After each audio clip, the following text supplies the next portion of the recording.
Two, one, there it is. What up, ladies and gents? We're ready to rock and roll today. Sales, is that something that you would like to have in your business? If so, this episode's for you. Let's get this one on the road. Here we go. Shut up and sit down. Look, a business can give you everything you want in life. Prestige, wealth, freedom. It can also take everything away from you. This show is for those who are willing to take that risk. These are the real life stories of entrepreneurs.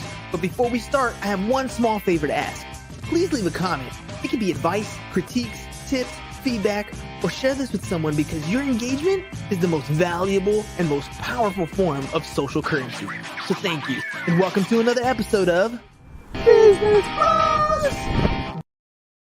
All right, ladies and gents, the fire is here. Let's do this thing. Branding and marketing.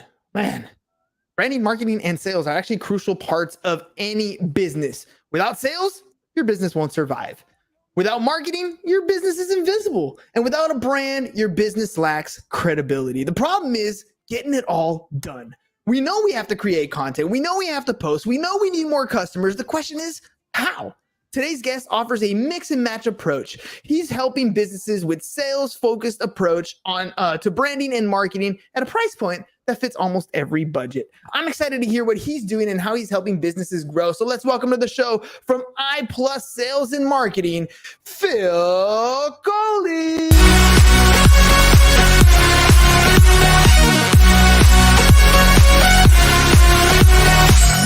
All right, Phil, welcome to the program, man.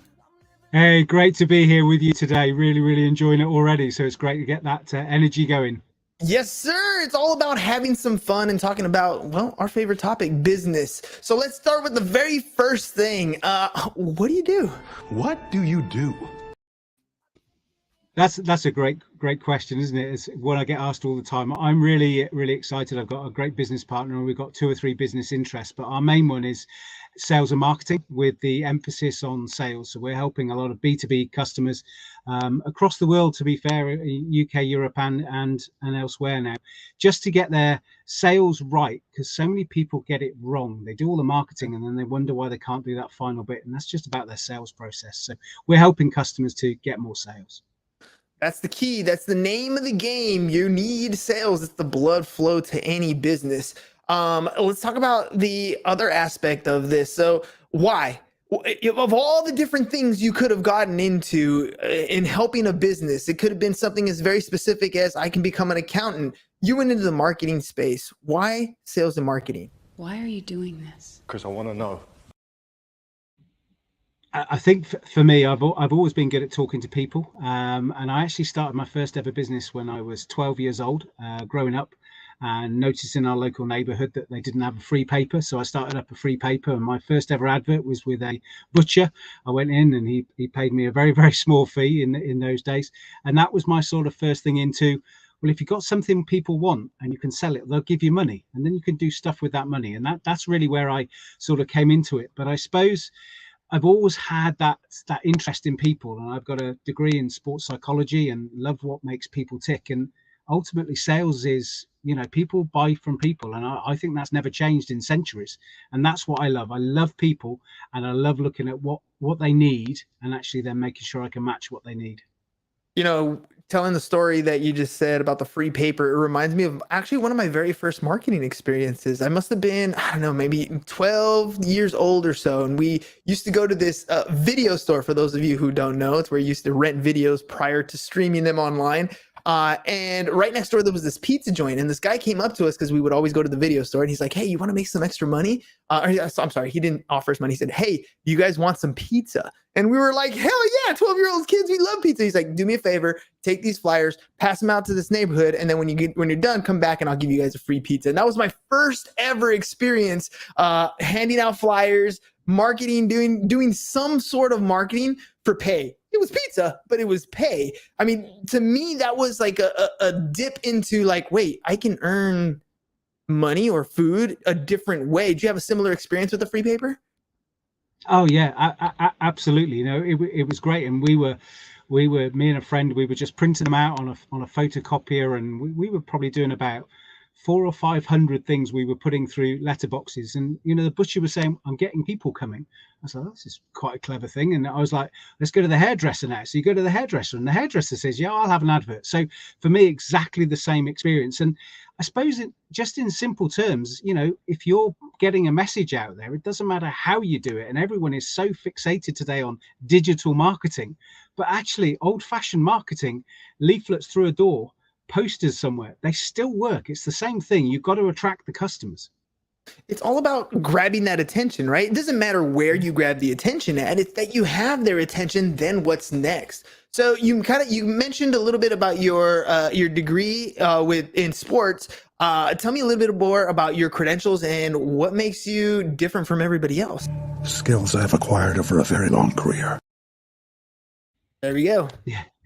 Nice to hear Liam Nielsen there going like that. Probably show my age knowing how old he is as well. I mean, I've been in sales, properly in sales for 30 plus years now. And yeah, my degree in sports psychology gave me a really good insight into what it takes to be a high performer. It doesn't matter if it's in sport business. And for me, I sort of had a twist of fate. I was working with some high performing young athletes, and somebody tapped me on the shoulder and said, you talk about motivation and goal setting and things like that. I was like, yeah, talk a lot about that. And this particular lady said, do you want to come and talk to my sales team? And I was like, yeah, fine. And she sort of said about this. And to cut a long story short, it was a major retailer in the UK.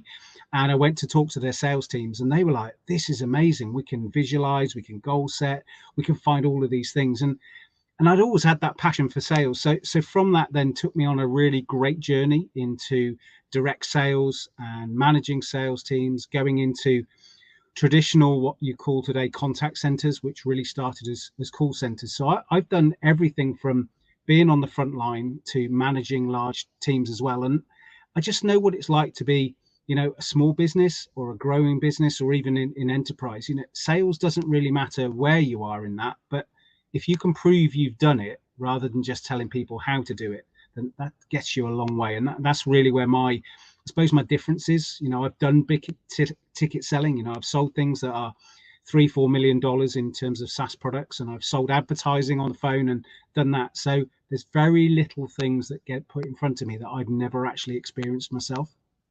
When you are working with a client or talking to a potential client or talking to a group of salespeople, like, what is it that you say to get their mindset in order? Or what is it maybe that they're lacking?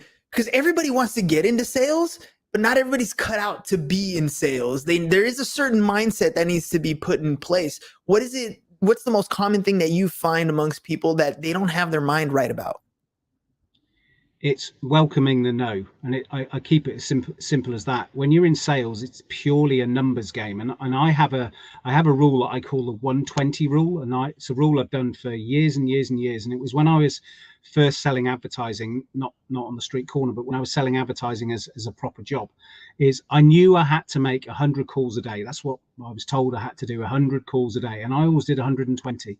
That extra 20 calls, I actually improved my conversions by 50%.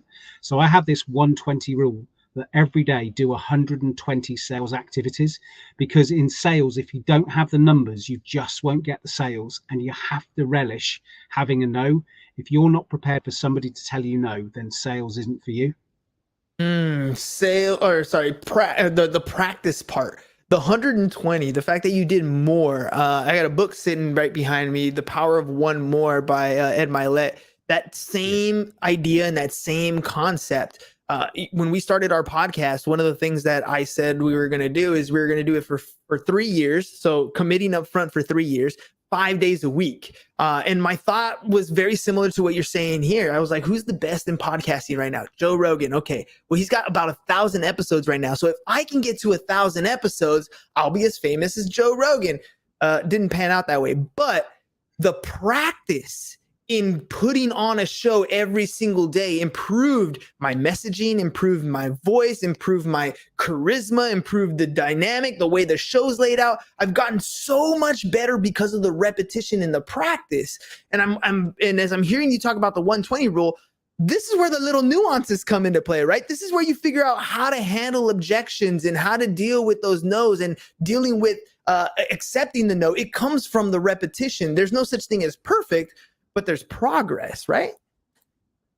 Yeah, absolutely. And I look at that obviously through my sales career, but I also look at it in sport as well. You just know, and you know, you guys in the States, you know, Michael Jordan is, you know, he's missed more times than he's actually hit the ring, you know, and he talks about that all of the time, that you've got to be doing that practice to make it absolutely perfect, or as near to perfect as you can get. And that's what you can learn from sport and also from sales. It's the losses are as important as those great wins. Mm. But let's talk about, you know, the thing that you actually get paid for, because when people talk about sales and marketing, I mean, it means so many different things to so many different people. I don't think there's a clear, concise definition of what is expected and what we're presenting. So, what do you get paid to do? If you're good at something, never do it for free. We get paid for four key things that we do for our clients in the sales and marketing arena. So we can get paid for producing really good content, which is about brand awareness. We can get paid for doing the engagement, so actually doing all of that trawling and making sure that engagement on any platform is actually there. But more importantly, we get paid for leads and for sales coaching.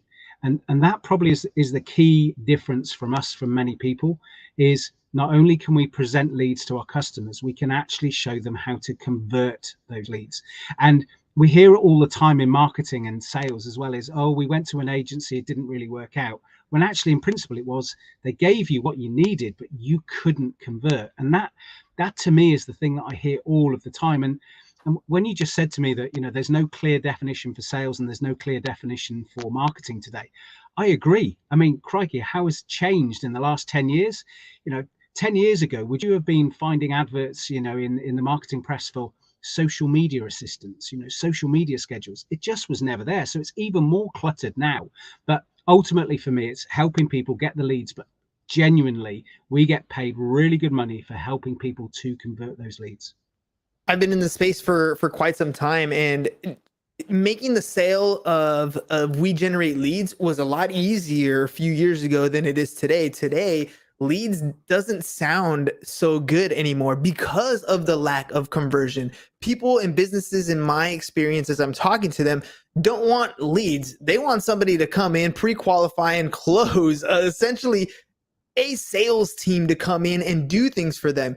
The way you're describing it sounds very much like you set that process up for them. Is it something that they do externally, where you have a sales team that comes in and generates the leads and does the calls and closes, or is it something you set up internally for the client?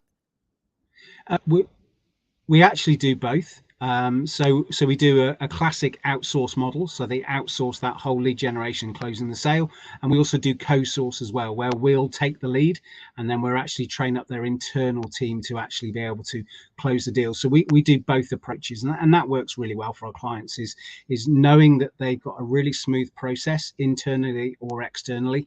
And from that, we're able to pull that whole thing together. And I think what really drives it is you're right. It's leads are just leads, but it can also just make a client understand that sales isn't an easy process, and they need to have certain things in place to make sure you can close that sale. Well, and closing, I think, is always dependent on the niche, right? So, you know, closing a real estate transaction is much different than closing a catering transaction. Even though they're both high ticket items, the price points and the energy and the responsibility, the sales process, all that is different. When you're helping clients, are you specific in a niche where you're specializing and this is where we're good at, or are there multiple areas? So I guess in other words, I am looking for qualities beyond the physical. Who's your ideal client?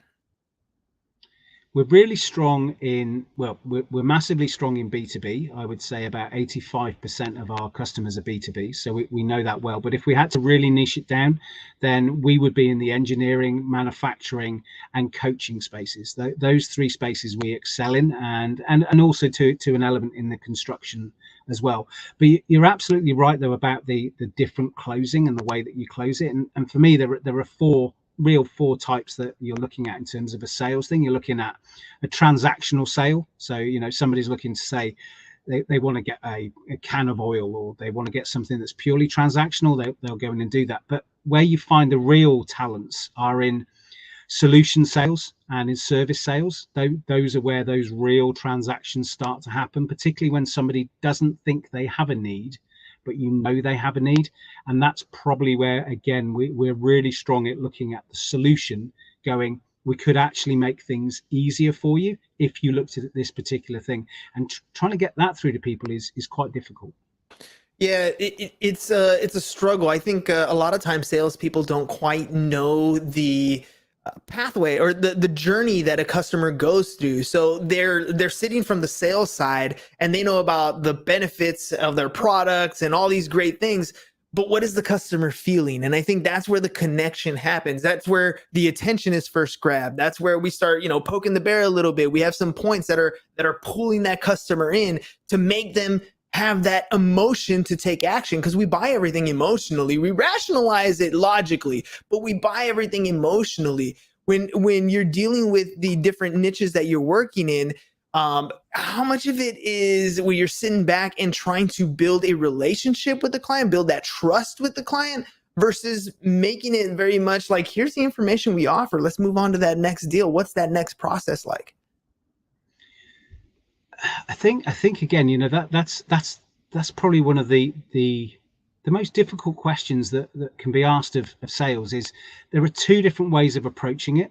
And I had this conversation recently with a great guy I respect, and we do a lot of work together. And we were talking about collapsing the sale, how you can collapse the sale sometimes. And when I talk about collapse, it means just, can you speed that sale up?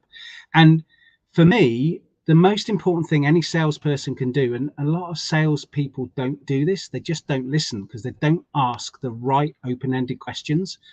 And that's where I find the relationship falls down, because you end up with salespeople who are tellers rather than askers.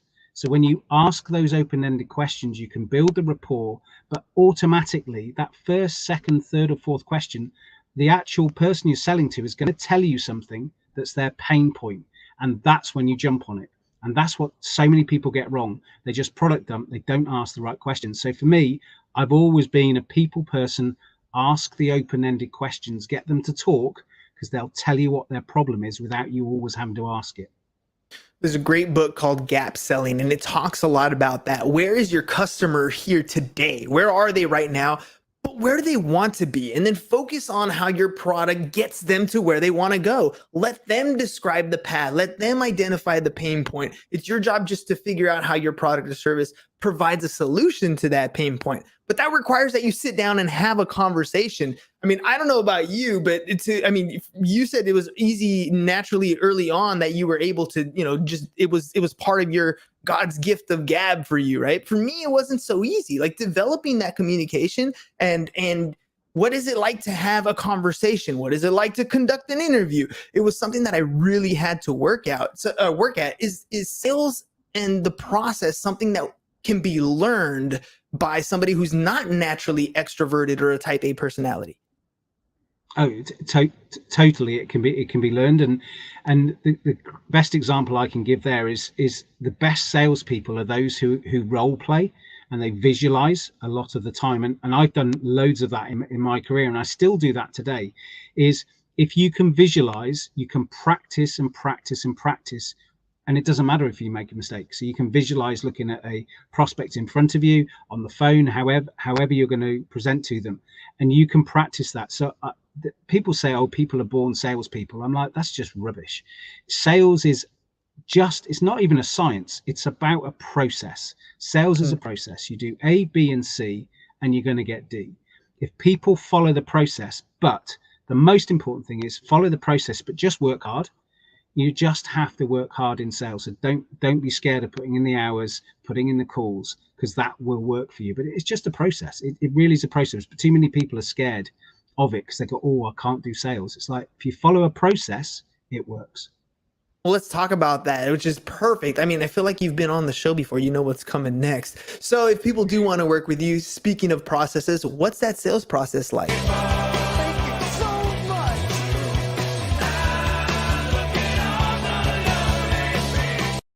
A lot of customers coming your way. Yeah, I mean that sales process. I mean, I have a 7-step program, but I actually keep it really simple now. And I just have three key things that you do in sales is, and I call it ATC. I call it air traffic control. So most people can understand that is your A is attract. You've got to get the attractions in. You've got to attract somebody in. The T is your traffic. It is purely your traffic, but your C is conversion. And so when you look at your whole process, you go, right, how can I attract somebody in? And it doesn't matter if you're doing it marketing or sales. You've got to get somebody to send an email to you. You've got to have somebody pick up the phone. You've got to have somebody reach out on a chat. Wherever they reach out to you, you've got to be able to then turn that into traffic. And when you turn it into traffic, you've got to say, okay, this person now, how am I going to start to move them towards conversion? And when you get into that conversion mode, it's really simple. Once you've got someone to conversion mode, you should be able to close them pretty easily because you just ask them for the sale. So when I look at it, I'm always saying, okay, you've got to have a good opening. You've got to have probing questions. You then position your product and then you close. So OPPC is the best way to remember it. And people might go, okay, Phil, that's really simple. Okay, so you get your opening and then you start to probe, have some open-ended questions, then you position your product to the needs of what they want, and then you close them. They go, but what happens if they say no or it's too expensive? And I go, okay, well, then you go to the objection handling and then you go closing again. And people go, okay, I get it now. So you should always assume for the sale. And I go, absolutely. Because if you're not confident in closing and going, okay, do you want to go ahead with that? Or how does that sound to you? Then you're not displaying the confidence, and people buy from confident people as well. Oh, 100%. You got to be able to ask for the business at the end of the day. I mean, I love your air traffic control, right? So you attract, you have the traffic, then you convert. One of the big things that I find with people is they're completely invisible. So they have nothing out there that is attracting anything. They're not driving any traffic. And then they're wondering why they're getting no conversions. So one of the things we love to say on the show is, look, you need to create content. You need to have content at scale. Show up as often as you can where the audience is. And we believe that podcasting is one of those ways that gives you an opportunity to create content at scale. What do you tell your customers, your clients, when it comes to putting themselves out there, creating content, however they're going to do it? What's the pitch? What's the story? What do you tell salespeople that are like, I don't know, man, I don't really have social media. I don't do that thing. So I sometimes buck against that a little bit, but I will answer the question. Is I say to people, when you're creating content is great, but you need an audience and you've got to reach out to get your audience. And so I say to a lot of people is, when you're reaching out in terms of your content, the one area, particularly in the B2B setting, that people really miss out on is they'll do a LinkedIn connection and they'll do a connection. Somebody will accept the request and then they go straight into sell. And I'm like, really? Mm-hmm. The thing that people are missing out on LinkedIn is you can build a really good relationship through the messaging. You start to get good connections. You don't sell. And you might hang on for 2 or 3 months until you start to go into there. But you're building an audience, and you can build an audience on LinkedIn for free. You know, you can reach out to people, make sure you're in the right niche, and you can go, right, okay, let's connect and see where we go. And then you start to look at the content. And there's so many different places now that you can put yourself out there, but you've got to make sure you're really clear with your message before you go anywhere near content. And that's what I say to people. So I'm really clear on my message. My message is, if you want sales, talk to me, and my team will be there to help you, or I'll be able to help you in the coaching one. I'm really clear on that. I'm a sales growth specialist. That's what I do. So that's my message to people, but I don't get hold of people and go, hey, you need to work with me because I make sales better. I use things like being on your amazing podcast to go, I know my subject, so I can actually demonstrate my expertise, my authority in that as well. And that leads to trust. So if you're creating content, make sure you got a clear message. Make sure you use the EAT principle, so expert authority leading to trust. And when you do that, you've got so many places to actually go, and you can put your content out there for free. The only thing that will cost you is time. So you can go on a podcast. And I think, not just saying it because I'm on this great podcast, but podcast is the way forward, because you can strip that content out. I know when I see this content, my team are going to go, this is amazing. We're going to transcribe the content. We're going to strip it out. We're going to put it on all different social media channels, either as audio or visual, or however we're going to do it. We're going to do it. anybody who's got a business, get your message, start to write a few things that you think are the pain points. And there's nothing wrong with having 3 or 4 followers for a couple of months, and then you build, and then you build, and then you build. But you have to stick at it when you do your content.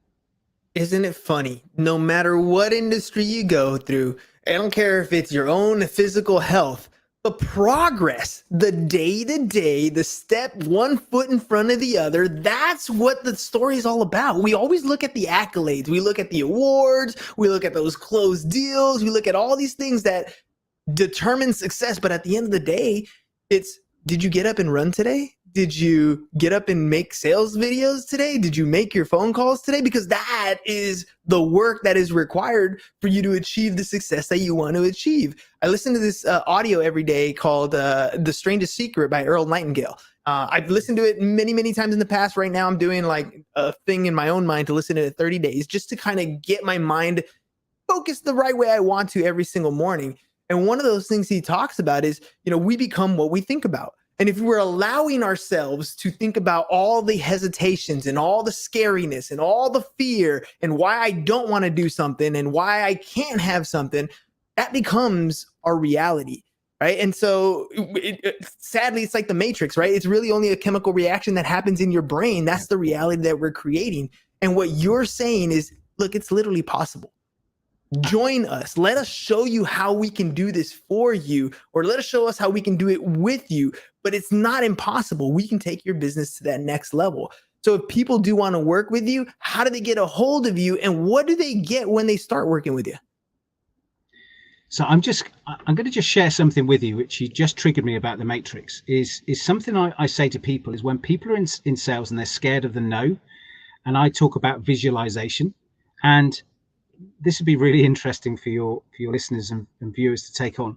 If I say to you, don't think about a lemon, don't think about cutting a lemon now, Too late. I guarantee people are just starting to salivate because they've seen the lemon opening up.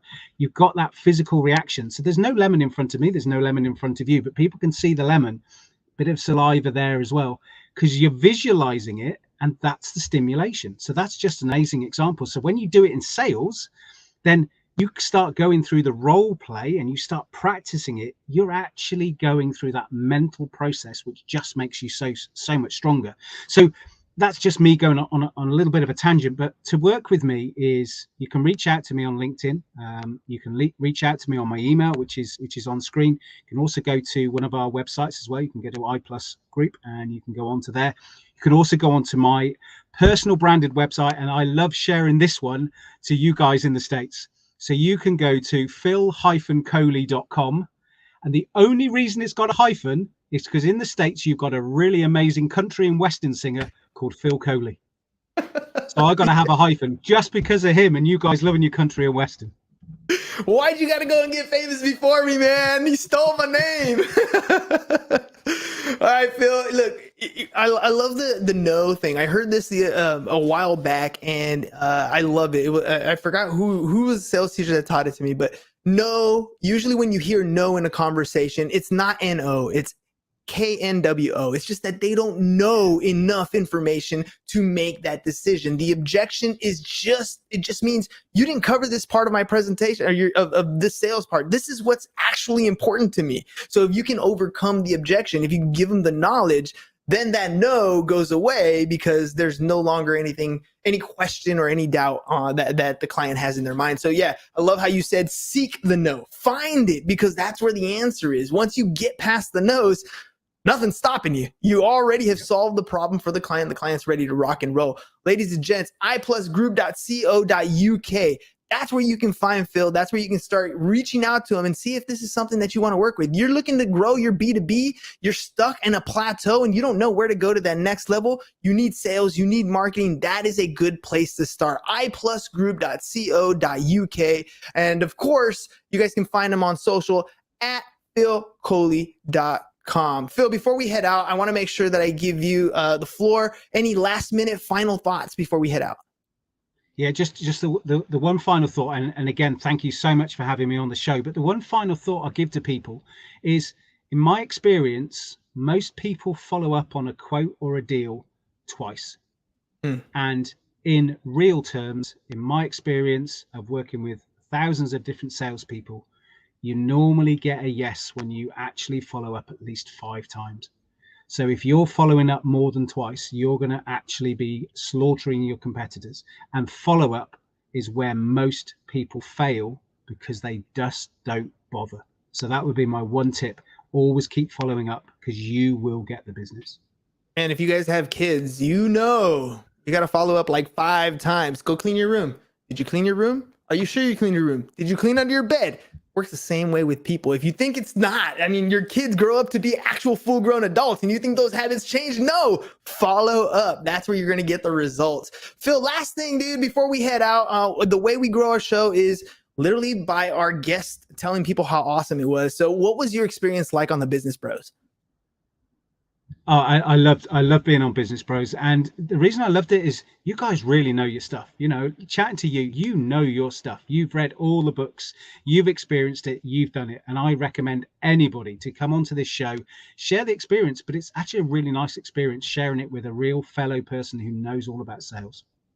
That's it, ladies and gents. Thank you very much, Phil, for coming on the show. And ladies and gentlemen, again, you guys need help with your marketing. I'm gonna scroll it right across the bottom one more time. iplusgroup.co.uk. Reach out to Phil, have a conversation, because really at the end of the day, that's where it starts. Yes, sir, Business Bros. That's where it starts. You have to have a conversation. You have to take that first step. I know it's scary. I know it's uncomfortable. You don't know what's going to happen. But if you take no steps, you're going to stay in the same spot you are right now. So take that step, take that leap, and get out there and just go to the website, iplusgroups.co.uk, start with a conversation and go from there. Phil, thank you very much for being on the show. Ladies and gentlemen, we'll see you guys again next time. Peace. And we're out. It's over. Go home.